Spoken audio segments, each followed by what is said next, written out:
content တွေဖန်တီးနေတဲ့ content creator တယောက်အနေနဲ့ idea တွေမကုံဆုံးသွားအောင်လက်ရှိထုတ်ပြီးသား content တွေထပ်ပိုကောင်းတဲ့ idea တွေထွက်လာအောင်ဘယ်လိုမျိုးလုပ်လို့ရလဲအားလုံးပဲမင်္ဂလာပါကျွန်တော်တို့မိတ်ဆွေတို့ဘောအောင်မြင်တိုးတက်ဖို့အတွက်အသိပညာဘုဒ္ဓရာတွေဝန်ပေးနေတဲ့ Joan Scott ပြဖုံးမဲ့ဖြစ်ပါတယ်ဒီနေ့မှာတော့ကျွန်တော်ခါတိုင်းပြောလို့ပြောတာရှိတဲ့အကြောင်းအရာမဟုတ်ဘဲနဲ့ content create လုပ်နေတဲ့ blogger တွေကျွန်တော်တို့လိုမျိုး knowledge sharing လုပ်နေတဲ့သူတွေသက်ဆိုင်တဲ့ level အသီးသီးမှာရှိတဲ့ content creator တွေပေါ့နော် content တွေဖန်တီးတဲ့အခါကျရင် idea တွေကုန်သွားတာမျိုးရှိတတ်တယ်ခါကျရင်ကိုလိုချင်တဲ့ idea ထွက်မလာတာမျိုးခါကျရင်တခုခုတော့စဉ်းစားထားတယ်ဒါပေမဲ့အဲ့စဉ်းစားထားတဲ့အတိုင်း content ထွက်မလာတာမျိုးဖြစ်တတ်တယ်ဆိုတော့အဲ့လိုမျိုးအခြေအနေမျိုးကြရင်ဒီ idea တွေမကုန်သွားအောင်ရင်နောက်တစ်ခုဒီထက်ပိုပြီးတော့ကောင်းတဲ့ idea တွေထွက်လာအောင်ဘယ်လိုလုပ်မလဲပေါ့နော်အဲကျွန်တော်လုပ်တဲ့နီလန်းလေးတွေတဲကမှเนาะလက်တွေ့သုံးချလို့ရတဲ့ဟာလေးတွေကိုညှပေးမယ်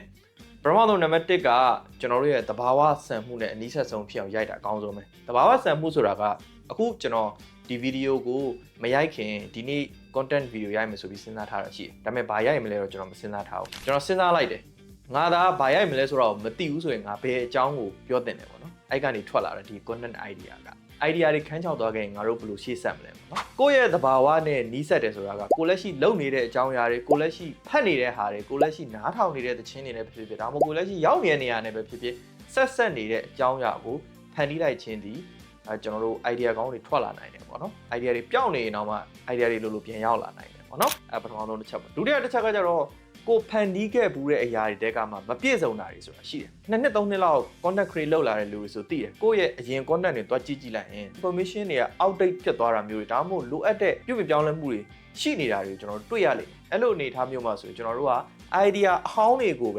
ဲပိုကောင်းတဲ့နီးလန်းနေနဲ့ create လုပ်တာမျိုးလုပ်လို့ရတယ်။ camera angle ပြောင်းပြီးရိုက်တာမျိုးတွေနေရာပြောင်းပြီးရိုက်တာမျိုးတွေအစား edit ပြောင်းတာမျိုးတွေအခုနောက်ပိုင်း retention edit တွေနဲ့သွားတာမျိုးတွေအရင်တော့ဆိုကျွန်တော်တို့ရိုးရိုးတန်းဒီတိုင်းပဲရိုက်နေတာမျိုးပေါ့နော်ကျွန်တော်ဆိုကြားထဲမှာတစ်ခေါက်လုပ်မှုတယ်ကျွန်တော်ခါတိုင်းဆို time management နဲ့ပတ်သက်ပြီးတော့ဒီတိုင်းပဲ talking head ပုံစံမျိုးပေါ့နော်အခုလိုမျိုးပဲ record လုပ်တယ်ဒါပေမဲ့နောက်ပိုင်းအဲ့ video တစ်ခုမှဆိုရင်ပေါ့နော်ကျွန်တော်ရဲ့နေ့စဉ်ဖြတ်သန်းနေတဲ့အကြောင်းအရာလေးတွေနဲ့ပေါင်းဆက်ပြီးကျွန်တော် vlog ပုံစံမျိုးလေးရိုက်ပြီးတော့ knowledge sharing လုပ်ထားတဲ့ video လေ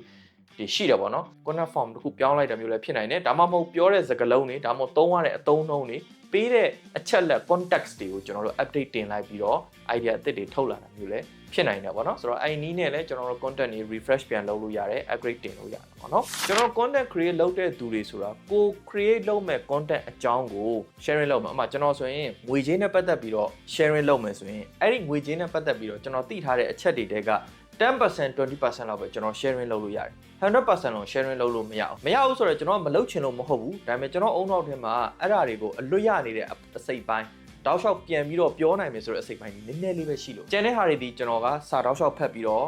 PowerPoint slide တွေနဲ့လုပ်မှသင်ကြားတဲ့အခါကျမှကျွန်တော်ချပေးလို့ရမယ်ဒီလိုမျိုးကင်မရာရှေ့မှာလက်တိုင်းပြောဖို့အတွက် script တွေမပါဘဲနဲ့ပြောဖို့အတွက်ဆိုမှဖြစ်တယ်အဲကြောင့်မလို့ကျွန်တော်တို့ကအကြောင်းအရာတွေကိုများများသိပြီးတော့နည်းနည်း sharing လုပ်တဲ့ပုံစံမျိုးတွေတွားတာဖြစ်တဲ့အတွက်ကျွန်တော်တို့ကလက်ရှိအကြောင်းအရာထပ်ပုံများများသိမှကျွန်တော် content idea အသစ်ဆိုတာထွက်လာဥပမာဆိုပဲကျွန်တော်ဆိုရင်ဟိုနေ့တော့ဖတ်ရတဲ့အကြောင်းအရာတစ်ခုဆိုရင်ကလေးလေးတွေ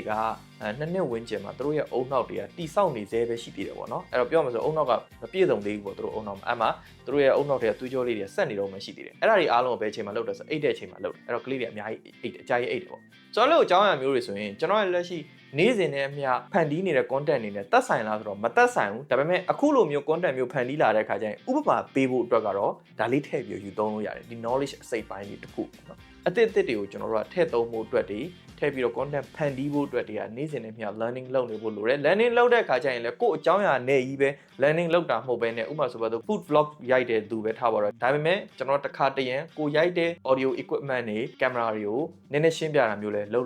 ရတာပေါ့နော်ဒါပေမဲ့အဲ့ဒီအကြောင်းအရာကိုအများကြီးတော့သိနေဖို့လိုတယ်အဲ့အတွက်စာတွေဖတ်နေဖို့လိုတယ်ဒါဒီကို sharing လုပ်နေတဲ့အကြောင်းအရာနဲ့မဆိုင်တဲ့ဟာမျိုးတွေပေါ့နော်အဲ့လိုမျိုးအကြောင်းအရာတွေကိုလေ့လာခြင်းအဖြစ်ဒီကိုယ့်ရဲ့ knowledge capacity တခုကိုချဲ့ခြင်းအဖြစ်လည်းကျွန်တော် content အသစ်တွေကို create လုပ်လို့ရတယ်ပေါ့နော်နောက်ဆုံးတစ်ချက်ကကျတော့ဒါကျွန်တော်အများဆုံးလုပ်နေတဲ့အချက်ပေါ့နော်ကိုယ့်ရဲ့ comment တွေတဲကနေ idea ပြန် generate လုပ်တာပေါ့ကိုယ့်ရဲ့ comment ဆိုတာက video တစ်ခုတင်လိုက်ပြီဆိုရင်ကျွန်တော်တို့မေးတဲ့မေးခွန်းတွေဆို comment မှာတွေ့တယ်ဆွေးနွေးခြင်းတဲ့အကြောင်းအရာတွေပြောခြင်းတဲ့ဟာတွေပေါ့နော်အဲ့ဒီ comment မှာတွေ့တဲ့အကြောင်းအရာတွေကျွန်တော်တို့ကသူတို့ကိုပြန်ပြီးတော့ response လုပ်ခြင်းအဖြစ်လည်းကျွန်တော် content create လုပ်လို့ရတယ်ဒါတော့တော်တော်များများသိပြီးသားပါဒါပေမဲ့ဒီနေရာမှာကျွန်တော်ထပ်ပြောခြင်းတဲ့ချက်က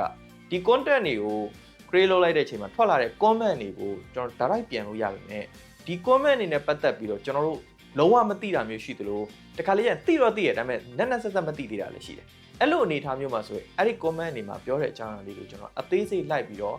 ဆက်လေ့လာဖို့အတွက်လိုတာပေါ့နော်။နှုတ်မကျွန်တော်တို့ကကိုတီးတဲ့လောက်ပဲပြန်ပြောပြသလိုဖြစ်သွားလိမ့်မယ်။ကျွန်တော်နားထောင်နေတဲ့သူတွေကိုပို့ပြီးတော့တက်မြောက်စေခြင်းနဲ့ပို့ပြီးတော့သိစေခြင်းနဲ့ပို့ပြီးတော့မြင်စေခြင်းနဲ့အားဖြင့်ကိုယ်တိုင်လည်းဆက်လေ့လာပြီးတော့သူတို့ create လုပ်ပေးဖို့ဖန်တီးပေးဖို့လိုတာပေါ့နော်။အဲ့တော့ကျွန်တော်အခုပြောတဲ့အကြောင်းအရာလေးတွေကမိတ်ဆွေတို့အတွက်ကိုအကျိုးရှိမဲ့အချက်၄ချက်နော်ဖြစ်သွားမယ်လို့ကျွန်တော်ယုံကြည်ပါတယ်။အခုလိုမျိုးဗီဒီယိုတွေဆက်ပြီးတော့ကြည့်ကြတယ်ဆိုရင်လည်းကျွန်တော်ရဲ့ page တွေကျွန်တော်ရဲ့ account တွေကို follow လုပ်ပေးဖို့တိုက်တွန်းပါတယ်။အားလုံးပဲခုလိုနားထောင်ပေးရတဲ့ကျေးဇူးများတင်ပါတယ်။ကျွန်တော်နာမည်ပြေဖုံးပါဂျွမ်စက